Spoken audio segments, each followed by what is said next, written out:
তুমি চলে যাওয়ার পর যখন বুঝলাম তোমাকে ফেরানোর আর কোনো উপায় নেই, তখন নিজেকে খুব একা লেগেছিল। নিজেকে ব্যস্ত রাখার অনেক চেষ্টা করেছি। ভেবেছি কাজে ডুবে থাকলে হয়তো তোমাকে ভুলে থাকা সহজ হবে। চেয়েছিলাম সবকিছু ভুলে নতুন করে বাঁচতে, কিন্তু দিন শেষে আমি হেরে যাই। যখনই মনে পড়ে যে তোমাকে আর কোনোদিন পাশে পাবো না, তোমার সাথে আর কোনোদিন কথা হবে না, তখন বুকের ভেতরটা ভীষণ হাহাকার করে ওঠে। আমাদের মাঝে এখন 1000 মাইলের দূরত্ব। এই দূরত্ব পেরিয়ে তোমাকে একবার দেখার ক্ষমতাও আমার নেই। ঠিক তখনই চোখের জল আর বাধা মানে না। তোমাকে ভোলা আসলে অত সহজ নয়। আমি তো পারিনি, তবে আমার মনে কোনো ক্ষোভ নেই।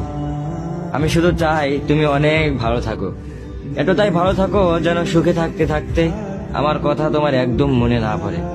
আমার অভাব যেন তোমাকে এক মুহূর্তের জন্য উদাস না করে।